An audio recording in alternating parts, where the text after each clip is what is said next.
Selamat selamat siang. Assalamualaikum warahmatullahi wabarakatuh.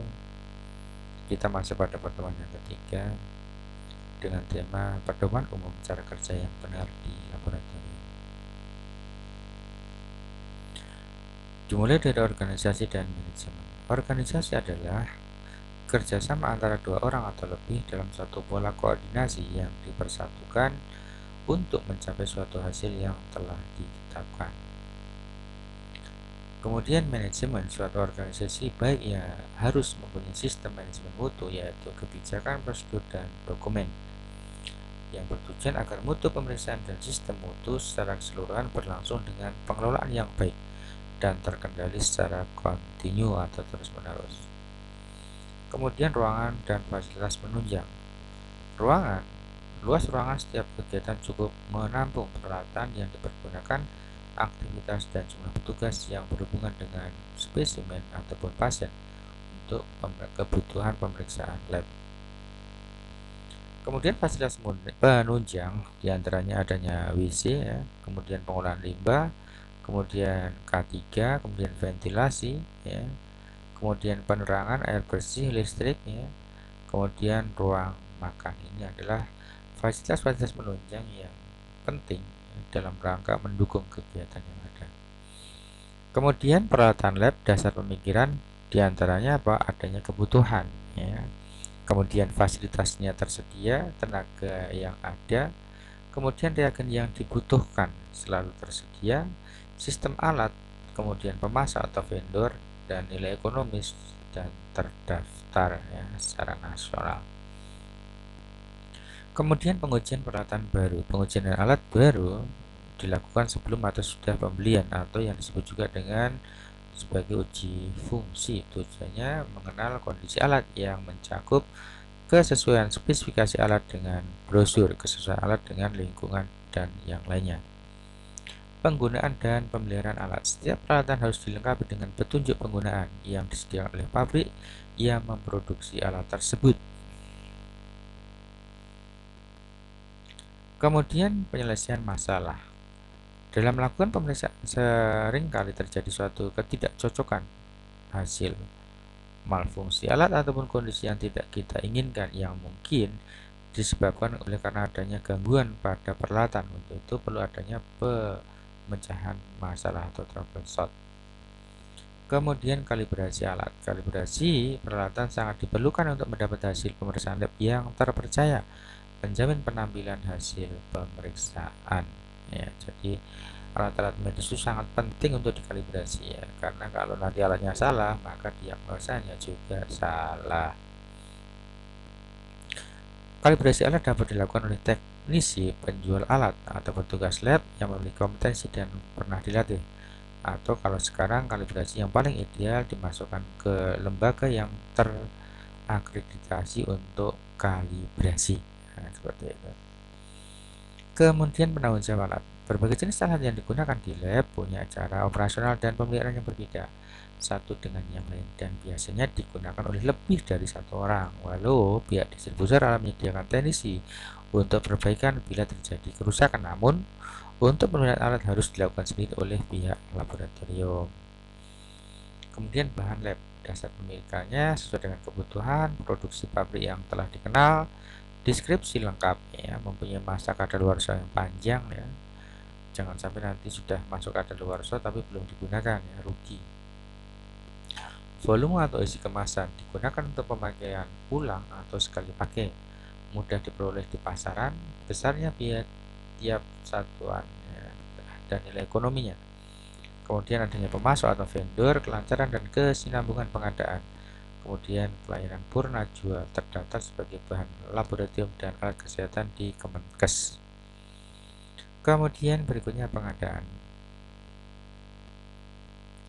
Pengadaan bahan lab harus mempertimbangkan hal-hal diantaranya tingkat persediaan, kemudian jumlah kebutuhan dan waktu yang dibutuhkan. Kemudian penyimpanan bahan lab yang sudah ada harus ditangani secara cermat dengan mempertimbangkan perputaran pemakaian, tempat penyimpanan, suhu atau kelembapan, sirkulasi udara, dan bahan kimia tidak boleh bercampur atau inkompatibel. Kemudian spesimen. macam, sampel dapat diartikan sebagai bagian dari spesimen manusia atau dapat berupa bahan pemeriksaan bersumber lingkungan. Contohnya sisa makanan, sisa bahan toksik, air, udara, makanan dan minuman, kemudian usap alat makan, masak, alat medis, dan yang lainnya. Kemudian pengambilan. Secara umum alat yang digunakan harus memenuhi syarat diantaranya bersih, kering, tidak mengandung bahan kimia, terbuat dari bahan yang tidak mengubah zat yang ada pada spesimen, mudah dicuci, kemudian pengambilan spesimen untuk pemeriksaan biarkan harus menggunakan alat yang steril. Kemudian pemberian identitas. Pada surat pengantar formulir permintaan pemeriksaan lab sebaiknya memuat secara lengkap diantaranya tanggal permintaan, tanggal dan jam pengambilan spesimen, identitas pasien, ya, baik itu nama, umur, jenis kelamin, alamat dan seterusnya. Kemudian identitas pengirim, ya, nama, alat, nomor telepon, ya. Kemudian nomor lab, ya, diagnosa atau keterangan klinis, obat-obatan yang telah diberikan dan nama pemberian. Pemeriksaan lab yang diminta, kemudian jenis spesimen, lokasi pengambilan spesimen, volume spesimen, transport media ataupun pengawet yang digunakan, kemudian nama pengambil spesimen, kemudian informed consent. Metode pemeriksaan dasar pemilihan yaitu tujuan pemeriksaan, kecepatan hasil pemeriksaan, dan rekomendasi resminya. Evaluasi metode yang telah digunakan perlu dikaji ulang secara periodik mengingat ilmu pengetahuan dan teknologi mengalami perkembangan dari waktu ke waktu, dia dinamis. Untuk memastikan bahwa metode tersebut masih tetap memiliki makna klinis sebagaimana yang dibutuhkan.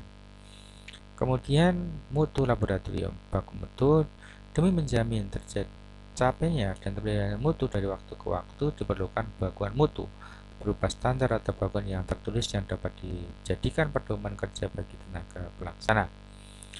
Tiap pelaksana yang ditunjuk, tiap pelaksana yang ditunjuk memiliki pegangan yang jelas tentang apa dan bagaimana prosedur melakukan suatu aktivitas. Kemudian yang kedua, standar yang tertulis memudahkan proses pelatihan bagi tenaga pelaksanaan baru yang akan dipercaya untuk mengerjakan suatu aktivitas. Kemudian yang ketiga, kegiatan yang dilakukan dan mengikuti prosedur baku yang tertulis akan menjamin konsistensi mutu yang dicapai.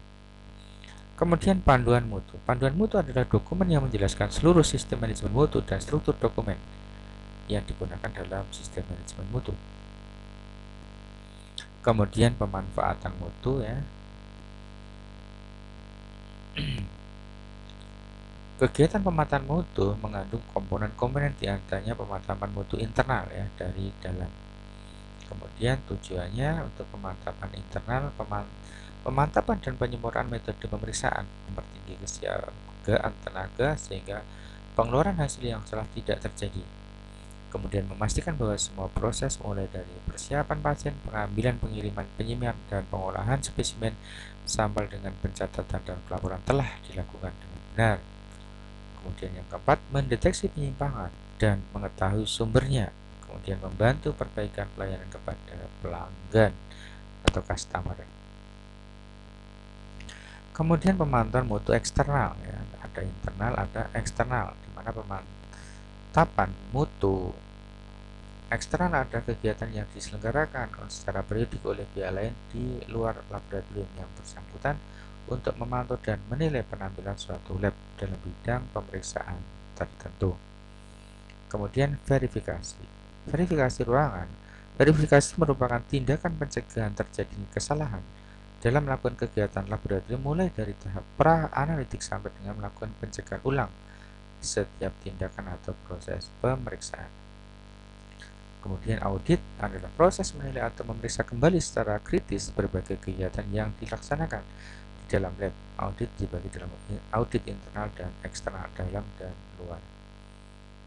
Kemudian validasi hasil.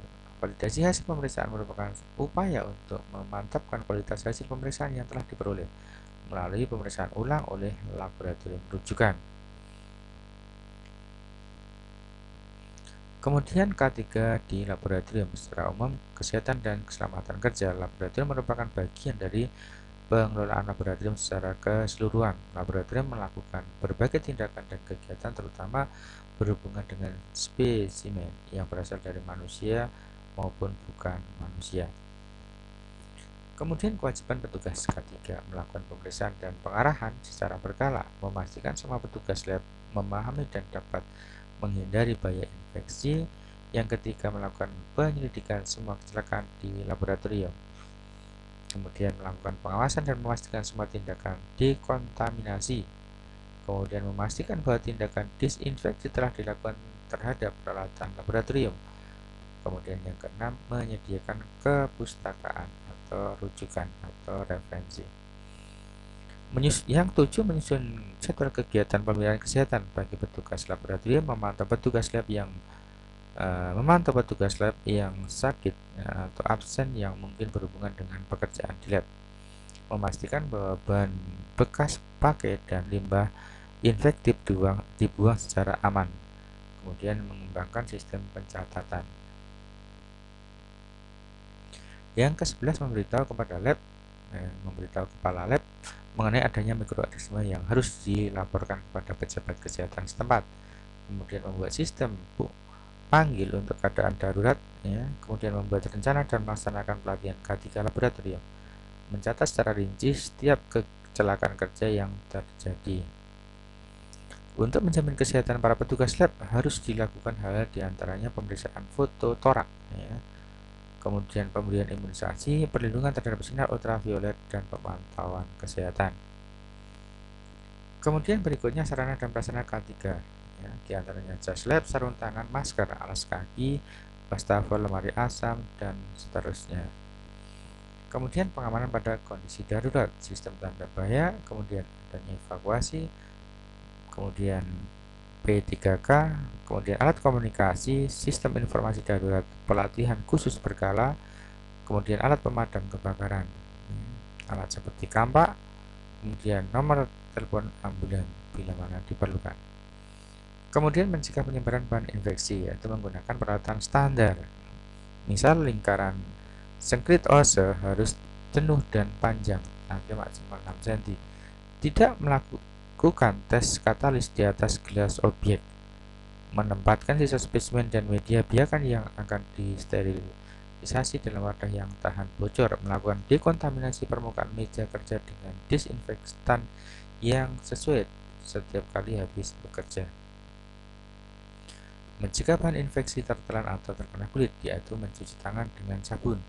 Tidak makan, minum, merokok, mengunyah permen selama bekerja, tidak memakai kosmetik, menggunakan alat pelindung mata ataupun muka. Mencegah infeksi melalui tusukan, jarum suntik, misalkan. Untuk dihindari dengan bekerja hati-hati. Kemudian menggunakan pipet dan alat bantu pipet. Tidak memipet dengan mulut, tidak nyedot dengan mulut, tidak meniup udaranya, tidak keluarkan cairan dari dalam pipet. Disinfeksi segera meja kerja yang terkena tetesan. Gunakan pipet ukur karena cairan tidak perlu dikeluarkan sampai tetes terakhir. Rendam pipet habis pakai dalam wadah berisi disinfektan. Tidak menggunakan semprot dengan ataupun tanpa jarum suntik untuk memipet. Kemudian menggunakan sentrifuge. Lakukan sentrifugasi sesuai dengan instruksi pabrik. Sentrifuge harus diletakkan pada ketinggian tertentu. Periksa rotor, sentrifuge motornya diperiksa. Selongsong berisi tabung, gunakan air untuk menyeimbangkan selongsong. Setelah dipakai, simpan selongsong dalam posisi terbalik. Melakukan sentrifugasi dengan cara yang benar. Kemudian pastikan sentrifuge tertutup selama dijalankan. Kemudian menggunakan lemari dingin dan lemari pembeku, membersihkan lemari pendingin, membuang ampul, tabung, botol, dan yang lainnya. Memberikan label wadah yang berisi nama lengkap, tanggal disimpan, dan orang yang menyimpan. Wadah yang tidak diberi label dan bahan sudah keluar harus dimusnahkan. Tidak menyimpan cairan yang mudah terbakar, apalagi yang mudah meledak. Kemudian penanganan kecelakaan di laboratorium. Kecelakaan yang sering terjadi di lab disebabkan oleh adanya bahan kimia. Selain itu harus pula disediakan peralatan untuk menangani keadaan tersebut, diantaranya pakaian pelindung diri, skop, kemudian forceps untuk mengambil pecahan gelas, kain lap, ember, kemudian abu soda, dan yang lainnya termasuk pasir. Tindakan yang harus dilakukan jika terjadi tumpahan bahan kimia yaitu beritahu petugas keamanan lab. Upayakan pertolongan bagi petugas lab. Jika bahan kimia yang tumpah adalah bahan mudah terbakar, segera matikan semua api, gas dalam ruangan tersebut dan ruangan yang berdekatan. Matikan alat listrik yang mungkin mengeluarkan bunga api. Jangan menghirup bau dari bahan yang tumpah. Nyalakan kipas angin penghisap exhaust fan. Pencatatan dan laporan. Pencatatan dan pelaporan kegiatan lab diperlukan dalam perencanaan, pemantauan dan evaluasi serta pengambilan keputusan untuk peningkatan pelayanan laboratorium. Kemudian pencatatan, ada 4 jenis pencatatan, yaitu pencatatan kegiatan pelayanan, keuangan, logistik, kepegawaian. Pencatatan kegiatan lainnya seperti pemantauan mutu internal, keamanan lab, dan yang lainnya.